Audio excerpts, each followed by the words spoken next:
అందరికీ నమస్కారం అండి. ఇప్పుడు వ్యవసాయం చేయడం అంటే అదొక పెద్ద దండగ వ్యవహారం అన్నట్లుగా మారిపోయిన ఈ రోజుల్లో ఇలా ప్రకృతి వ్యవసాయం ద్వారా మేము పండించిన ఈ వంకాయలను ఎవరు కొనేవారు లేక ఎలా పాడవుతున్నాయో చూడండి.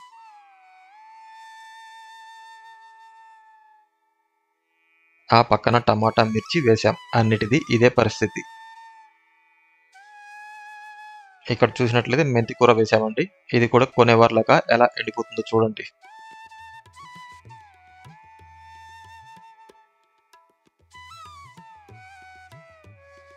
ఇక టమాటా పరిస్థితి మరీ ఘోరంగా ఉంది. ఒక పక్క చీడపీడలతో ఇలా టమాటాలు పాడవుతుంటే, మరో పక్క ఎండలకు వాడిపోతున్నాయి. ఇక దానికి తోడు మార్కెట్‌లో టమాటా రేట్లు పడిపోవడంతో, ఇలా సేంద్రియ పద్ధతిలో పెంచిన ఈ టమాటాలను పారబోసే పరిస్థితి ఎదురవుతుంది మాకు. ఇటువంటి పరిస్థితుల్లో వ్యవసాయాన్ని చేయడానికి ఎవరు ముందుకొస్తారు చెప్పండి? కార్పొరేట్ కంపెనీలు తప్ప.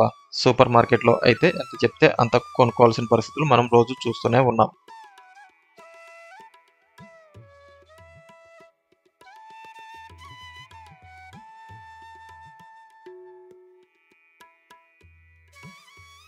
ఆలోచించండి ఇకనైనా.